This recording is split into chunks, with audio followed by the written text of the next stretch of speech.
बच्चों, कैसे हैं आप सभी? उम्मीद करता हूँ सभी अच्छे होंगे और पढ़ाई कर रहे होंगे। तो आज हम शुरू करने वाले हैं भाई प्रश्नावली नंबर 8.1 का क्वेश्चन नंबर 9। क्वेश्चन नंबर 8 तक हमने पहली क्लासों में कर लिया है, तो अगर वो क्लासें नहीं देखी हैं तो पहले जाके वो क्लासें देख के आए और उसके बाद ये क्लास देखे। तो आज हम क्वेश्चन करेंगे 9 नंबर, पेज नंबर है 136 पर 8.1 का क्वेश्चन नंबर 9। क्वेश्चन नंबर 9 के अंदर आपको दिया हुआ है भाई त्रिभुज एबीसी में जिसका कोण बी समकोण है। कोई त्रिभुज है जिसका नामकरण किया हुआ है ए बी और सी, ए बी और सी, और जिसका कोण बी जो है वो समकोण है, ये वाला कोण समकोण है 90 डिग्री है। यदि tan ए का मान 1/√3 है, कि आपको दिया हुआ है tan ए का मान, tan ए का जो मान दिया हुआ है वो 1/√3 दिया हुआ है। तो निम्नलिखित के मान ज्ञात कीजिए। यानी कि आपको ज्ञात क्या करना है भाई? ज्ञात करना है आपको, 2 पॉइंट दिया हुआ है इसके अंदर, जिसके अंदर पहला पॉइंट आपको दिया हुआ है sin A cos C plus cos A sin C। और दूसरा पॉइंट जो आपको दिया हुआ है वो है भाई cos A cos C minus sin A sin C। इनके आपको मान ज्ञात करने हैं कि इनका मान क्या है और इसका मान क्या है। तो इनके मान ज्ञात करने के लिए सबसे पहले आपको क्या चाहिए? लंब, आधार और कर्ण का मान चाहिए आपको। तो सबसे पहले tan को देखो आप, tan A आपको दिया हुआ है, यानी कि कोण लिया गया है ये वाला, कोण ये लिया गया, इसका आधार तो ये हो गया, लंब ये हो गया और कर्ण ये हो गया। अब आपको पता है कि लाल बट्टा कप्पा के अकॉर्डिंग tan A का मान क्या होता है? लंब बट्टा आधार होता है, यानी कि लंब ऊपर वाला हो गया, आधार नीचे वाला हो गया। यानी कि यहाँ से आपके सामने मान आ गया, लंब का मान आ गया 1, जो कि लंब का मान कौन सा है भाई? ये वाला लंब है, कि इसका मान आ गया 1। तो आधार आपका कौन सा है? A B. आधार का मान आ गया आपके सामने √3, यानी कि ए बी का मान आपके सामने आ गया √3। अब आपको ज्ञात करना है कर्ण का मान। तो आराम से आप पाइथागोरस प्रमेय की सहायता से ज्ञात कर सकते हो। कर्ण स्क्वायर बराबर लंब स्क्वायर प्लस आधार स्क्वायर। तो लंब स्क्वायर का मान 1 हो गया, आधार स्क्वायर का मान √3 का स्क्वायर करेंगे तो इनमें रूट हट जाता है और 3 आ जाएंगे, यानी कि +3। और आ गया आपके सामने 4, यानी कि k बराबर कितना हो गया? k स्क्वायर बराबर 4 है, तो ये स्क्वायर इस तरफ जाएगा तो रूट हो जाएगा, और 4 का रूट कितना होता है? 2 होता है। तो k का मान आपके सामने आ गया 2, यानी कि कर्ण का मान आपके सामने 2 आ गया, आधार का मान 1 और जो लंब का मान 1, आधार का मान 3। अब आप ज्ञात कर सकते हैं, सभी के मान ज्ञात कर लो पहले तो, कि भाई sin A क्या होता है?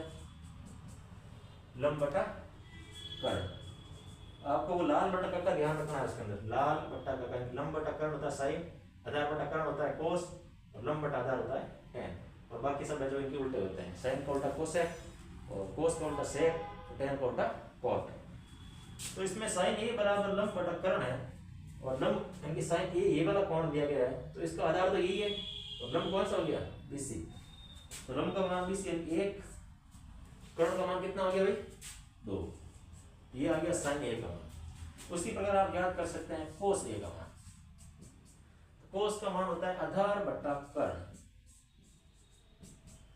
तो cos A ये वाला कोण है, तो इसका आधार हो गया AB और कर्ण हो गया 2। तो AB का मान कितना आ गया? √3 बटा कर्ण का मान आ गया 2। ये हो गया sin A का मान और cos A का मान। अब आप ज्ञात कर लो भाई sin C का मान और cos C का मान। sin C बराबर क्या हो जाएगा? अब आपको कोण ये वाला लेना है। जब कोण ये वाला लोगे आप, तो आधार तो हो गया आपके BC, लंब हो गया AB और कर्ण हो गया AC। तो इसमें आप sin C यानी कि लंब बटा कर्ण, तो आधार ये हो गया इसका और लंब ये हो गया √3। तो ऊपर लिख दो √3, कर्ण आ गया आपके 2। उसी प्रकार आप ज्ञात कर सकते हैं cos C का मान, और cos क्या होता है? आधार बटा कर्ण। तो इसमें C वाला अगर कोण ले रहे हो तो आधार हो गया BC और कर्ण हो गया AC, यानी कि आधार बटा कर्ण। आधार का मान कितना आ गया भाई? 1, आधार का मान 1 और कर्ण का मान आ गया आपके 2। अब इनके मान जो है आप पॉइंट अंदर रख दो और इनके मान आराम से ज्ञात कर सकते हो। चलो रखते हैं मान। पॉइंट नंबर पहला साइन ए, तो साइन ए का मान कितना है 1/2। कोस सी गुणा के अंदर है, कोस सी का मान कितना है भाई 1/2, बीच में प्लस है। फिर कोस ए का मान कितना है √3/2 गुणा साइन सी, तो साइन सी का मान कितना है √3/2। अब देखो ऊपर वाले संख्या से गुणा करेंगे, नीचे वाले संख्या से गुणा करेंगे, तो 1 गुणा 1 हो गया 1, 2 गुणा 2 हो गया 4, प्लस √3 गुणा √3 कितने होते हैं 3 होता है यार। तो √3 जब √3 से गुणा करेंगे तो आपके 3 आ जाएंगे और 2 × 2 कितने हो जाएंगे 4। तो इसमें आप लस को ले लो 4 आ जाएगा, 4 का भाग 4 में 1 बार, 1 गुणा 1 1, प्लस 4 का भाग 4 में 1 बार, 1 गुणा 3 3, यानी कि 4/4, यानी कि आपके मान कितना आ जाएगा 1 आ जाएगा, यानी कि इसका मान आपके आ गया भाई 1। फिर हम ज्ञात कर लेते हैं पॉइंट नंबर 2।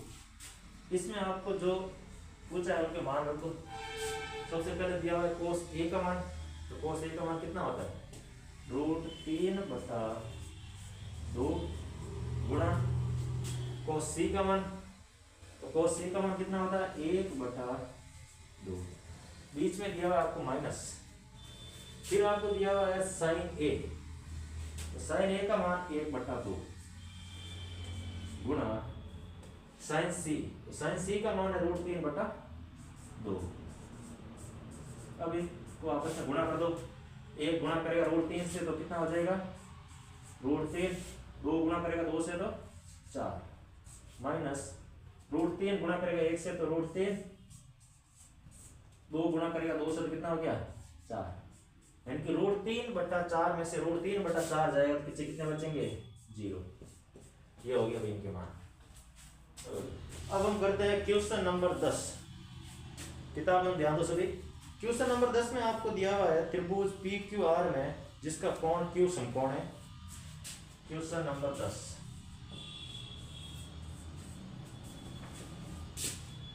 क्वेश्चन नंबर 10 में आपको दिया हुआ है त्रिभुज PQR में जिसका कोण Q समकोण है। ये तो त्रिभुज है PQ और R, और कोण Q है वो समकोण है, ठीक है भाई। और इसमें आपको दिया हुआ है P + Q दिया है, PR + QR का जो योग है वो आपको दिया हुआ है 25 सेंटीमीटर, और PQ का जो मान दिया हुआ है वो दिया हुआ है आपको 5 सेंटीमीटर, यानी कि P और Q का मान जो है वो तो आपको सीधा दिया हुआ है 5 सेंटीमीटर, और PR और QR इनका योग आपको दिया हुआ है 25 सेंटीमीटर। और इसने पूछा है साइन P, कोस P और tan P का मान ज्ञात करो। तो इसमें ज्ञात क्या करना है भाई, ज्ञात करना है साइन P, कोस P, tan P, यानी कि इसके आपको मान ज्ञात करना है। तो इनके मान ज्ञात करने में सबसे पहले आपको क्या चाहिए, तीनों भुजाओं की माप चाहिए, जिसमें से एक भुजा आपको PQ का मान तो दिया हुआ है, लेकिन PR और QR का मान उनके योग के रूप में दिया हुआ है, तो वो तो काम आएगा नहीं। तो सबसे पहले इनके मान ज्ञात करो भाई। इनके मान ज्ञात करने के लिए सबसे पहले ऐसा करो, आप पाइथागोरस प्रमेय का यूज कर लो। ऐसा करो, इसको मान लो जैसे QR का अगर मान x है, x मान लेते हैं, तो PR का मान कितना हो जाएगा भाई 25 - x हो जाएगा सेंटीमीटर, और ये हो गया सेंटीमीटर, ठीक है। अब इन पे लगा दो पाइथागोरस प्रमेय। तो पाइथागोरस प्रमेय के अकॉर्डिंग पाइथागोरस प्रमेय क्या कहता है, कर्ण स्क्वायर बराबर लंब स्क्वायर प्लस आधार स्क्वायर, है ना। तो इसमें कर्ण का जो मान है वो आपको दिया हुआ 25 - x, तो मान रख दो सभी के 25 - x का होल स्क्वायर बराबर लंब आपको दिया हुआ है, अगर P ले रहे हो तो x ले लो, या फिर जो भी आपको लेना है वही ले लो, इसमें जिस पी ज्ञात करना है तो ये वाला कोण देंगे हम, तो ये आधार दे देते हैं, ये लंब दे देते हैं। तो लंब का मान x स्क्वायर प्लस आधार का मान हो गया 5 का स्क्वायर यानी 25। तो इसको खोल दो भाई, a माइनस बी का होल स्क्वायर क्या होता है, a स्क्वायर plus B square minus 2ab। तो 25 का वर्ग कितना हो गया 625 प्लस एक्स स्क्वायर माइनस 2 गुणा 25 हो गया 50 और x गुणा में आ गया 50x। यहाँ से आ गया x square plus 25, x square से एक्स स्क्वायर कट हो गया, 50 एक्स इस तरफ माइनस का है, ये क्या इस तरफ क्या हो गया प्लस का, 25 इस तरफ प्लस का है तो इस तरफ क्या हो जाएगा माइनस का, यानी कि आपके सामने इस तरफ आ जाएगा भाई 625 माइनस 25 बराबर 50, इस तरफ प्लस का हो गया, ठीक है 50x। 625 में से 25 गए, कितने बचे नीचे 600, 600 बराबर 50x। 50 है वो x के गुणा के अंदर है, इस तरफ भेजो तो क्या हो जाएगा भाग में आ जाएगा, तो x का मान आपके सामने आ जाएगा 600 बटा 50, 0 से 0 कट हो गया और 5 का भाग गया 60, कितनी बार गया 12 बार चला गया बराबर, यानी कि x का जो मान आपके सामने आया है वो आया 12 सेंटीमीटर। तो ऑब्वियसली बात है 25 में से 12 घटा तो पीछे कितने बचेंगे 13 सेंटीमीटर, यानी कि कर्ण का मान आपके सामने आ गया 13 सेंटीमीटर और जो ये लंब है इसका मान आ गया 12 सेंटीमीटर। अब आप आराम से साइन पी कोस पी और टेन पी का मान ज्ञात कर सकते हैं, आपके पास ना भुजाओं के माप है। तो चलो शुरू करते हैं। सबसे पहले साइन पी का मान, साइन का मान लाल बटा कक्का का अकॉर्डिंग क्या होता है लंब बटा कर्ण, लंब बटा कर्ण। कोण आप पी ले रहे हो तो ये हो गया आधार, ये हो गया लंब, ये हो गया कर्ण। तो लंब का मान है आपके सामने 12, कर्ण का मान है आपके सामने 13, ये हो गया साइन पी का मान। फिर लिख दो आप कोस पी, कोस पी का मान होता है आधार बटा कर्ण, आधार बटा कर्ण। पी ये आधार तो हो गया पी क्यूब, आधार का मान 5 और कर्ण का मान आ गया 13। उसी प्रकार आप ले सकते हैं tan p,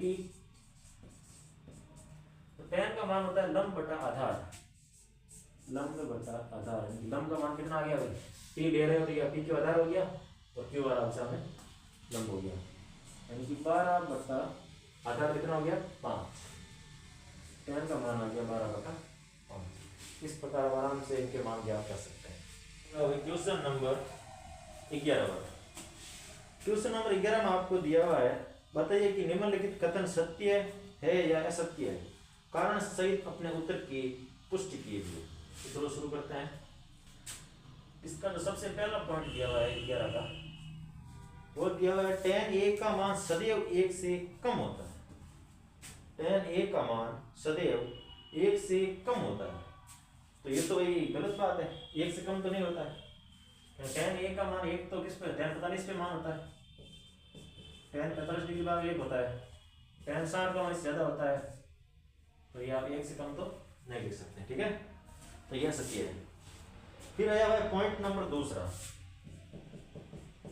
पॉइंट नंबर 2 आपको दिया हुआ है, कोण a के किसी मान के लिए साइन सेक a का मान 12/5 होता है।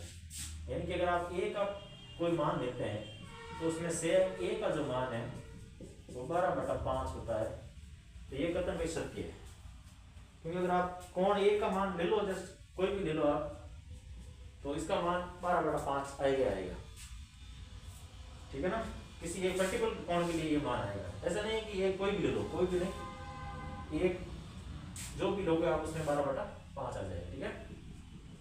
फिर आते हैं पॉइंट नंबर 3। इसमें दिया हुआ है कोस a कोण a के कोसेकेंट के लिए प्रयुक्त एक संक्षिप्त रूप है। नहीं भाई, कोस जो है वो एक कोसेकेंट के लिए नहीं है, कोसेकेंट के लिए नहीं होता है, इसमें होता है सेक का उल्टा होता है। किसका होता है, सेक का उल्टा कोस होता है, तो ये सत्य है। फिर आते हैं कोट और ए का गुणनफल होता है? नहीं नहीं, कॉट ए जो है वो कॉट और ए का गुणनफल कभी नहीं होता है। कॉट ए जो है ये त्रिकोणमितीय अनुपात है, क्योंकि ये कोण है और ये भुजाओं का अनुपात है, ठीक है।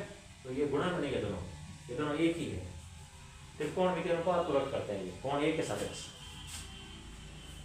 फिर आते हैं भाई किसी भी कोण थीटा के लिए साइन थीटा बराबर 4/3 होता है। यानी कि आप ये बोल रहे हैं थीटा का मान कोई भी ले लो आप, उसमें साइन का मान जो है वो 4/3 ही आएगा, तो ये भी असत्य है भाई, क्योंकि कोई भी मान ले लो और मान साइन का मान 4/3 आएगा। क्यों भाई? इस तरह मान थोड़ी है साइन का मान 0 आता है, 1 आता है, 1/2 आ जाता है, तो कोई जरूरी नहीं है। और ये असत्य है, ये असत्य है, ये भी असत्य है, ये भी असत्य है, ये एक सत्य है और बाकी सभी असत्य है। तो इस प्रकार ये 8.1 कंप्लीट हो चुकी है। आज कल हम शुरू करेंगे 8.2 कंप्लीट हो चुकी है आपके। कल हम शुरू करेंगे 8.2 और आप सभी ऐसे साथ बने रहे और उम्मीद करता हूँ आपके लिए ये क्लास से हेल्पफुल रही होगी। तो अगर हेल्पफुल रही है तो लाइक कर देना, शेयर कर देना और सब्सक्राइब कर ही देना। Thank you.